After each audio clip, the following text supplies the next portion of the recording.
Okay students, तो हम अभी स्टार्ट करने वाले हैं क्लास 10th मैथमेटिक्स का कर रहे थे। हम लोग चैप्टर 1 कर रहे थे।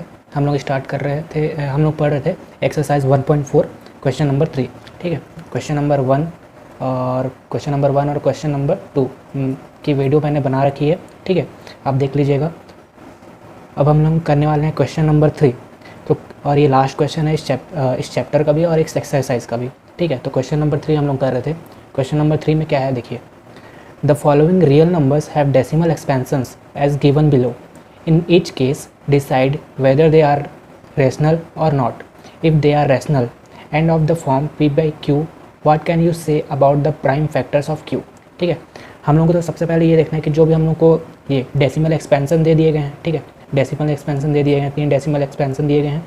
अब इसमें से चेक करना है कि कौन सा रैशनल है और कौन सा नहीं है। ठीक है, और जो भी रैशनल है, सिर्फ जो रैशनल है उनका क्या करना है, पी बाई क्यू निकालना है। ठीक है, पी बाई क्यू के फॉर्म में लिखना है और उसमें क्यू, उसमें बोलना है कि can you say about the prime factors of Q. हम लोग को क्यू का जो प्राइम फैक्टर्स होगा उसके बारे में बताना है। ठीक है, तो स्टार्ट करते हैं इसका सबसे फर्स्ट क्वेश्चन से। जैसे कि फर्स्ट इसमें बोला है 43.12345678 9। ठीक है, अब देखना है कि जैसे इस टाइप के जो भी नंबर होते हैं वो क्या होते हैं, टर्मिनेटिंग होते हैं। टर्मिनेटिंग होते हैं, ये देखिए, since the number has a terminating decimal expansion. ये इसका मतलब क्या हो गया, टर्मिनेटिंग हो गया। ठीक है, टर्मिनेटिंग और नॉन टर्मिनेटिंग कैसे निकालते हैं वो क्वेश्चन नंबर 1 में मैंने बताया हुआ है। ठीक है, क्वेश्चन नंबर 1 का वीडियो मैंने बना रखा है। It is a rational number. अब ये टर्मिनेटिंग है, तो टर्मिनेटिंग है तो रैशनल नंबर तो ऑब्वियसली होगा ये। ठीक है, rational number of the form P by Q. अब रैशनल नंबर है तो रैशनल नंबर को हम लोग क्या लिख सकते हैं, पी बाई क्यू के फॉर्म में लिख सकते हैं। And q is the form of 2 की power m into 5 to the power n। ठीक है, अब क्या बोल रहा है कि जैसे जो भी हमारा टर्मिनेटिंग होता है, टर्मिनेटिंग कैसे होता है, जब वो 2 की पावर m इंटू 5 की पावर n, इन दोनों में से कोई भी एक या फिर इन दोनों का मल्टीप्लिकेशन हो, तब वो क्या होता है, टर्मिनेटिंग होता है। ठीक है, टर्मिनेटिंग होता है। तो this is the prime factor of Q. तो हम लोग को क्यू का हम लोग को प्राइम फैक्टर बताना है। तो क्यू का प्राइम फैक्टर क्या हो जाएगा, विल बी 2 की पावर m और 5 की पावर n। ठीक है, इतना ही हम लोग को बताना है। जो भी हमको नंबर दिया गया, सबसे पहले तो ये बताना है कि वो टर्मिनेटिंग है या फिर नॉन टर्मिनेटिंग। अगर टर्मिनेटिंग है तो रैशनल नंबर होगा।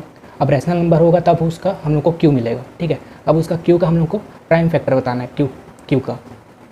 तो इसमें क्यू का प्राइम फैक्टर क्या हो गया, 2 की पावर m और 5 की पावर n। ठीक है, या फिर दोनों। अब सेकेंड नंबर का क्वेश्चन देखते हैं। सेकेंड नंबर का क्वेश्चन क्या बोल रहा है, 0.1201200। अब देखिए यहाँ पर ऐसे करते करते dot dot dot dot so on करके लिखा गया है। ठीक है, अब सो ऑन करके लिखा गया है मतलब ये क्या हो गया, ये टर्मिनेटिंग नहीं है। ठीक है, the decimal expansion is neither terminating non recurring, the given number is irrational. अब ये टर्मिनेटिंग नहीं है तो इरेशनल नंबर हो गया, और इरेशनल नंबर का हम लोग को कुछ नहीं करना है। जो रैशनल नंबर आएगा सिर्फ उसी का हम लोग को क्यू का फैक्टर बताना है। अब सेकेंड नंबर का कुछ नहीं करना है। अब थर्ड नंबर में क्या करते हैं, थर्ड नंबर का क्वेश्चन है 43.12345678 की का बार दे दिया है। ठीक है, यहाँ पर बार दिया गया है। अब जिसमें बार होता है वो क्या होता है, नॉन टर्मिनेटिंग होता है लेकिन रिपीटिंग होता है। Since the decimal expansion is non terminating but recurring, the given number is a rational number of the form P by Q. अब ये जो गिवन नंबर है वो क्या है, रैशनल नंबर हो गया। अब रैशनल नंबर है मतलब पी बाई क्यू के फॉर्म में लिख सकते हैं हम लोग इसको। अब पी बाई क्यू के फॉर्म में लिख सकते हैं, रैशनल नंबर है मतलब, लेकिन इसको हम लोग क्या कर सकते हैं, 2 की पावर m इंटू 5 की पावर n में ले सकते हैं। तो क्या हो जाएगा, इसका prime factor will also have a factor other than 2 की पावर m और 5 की पावर n।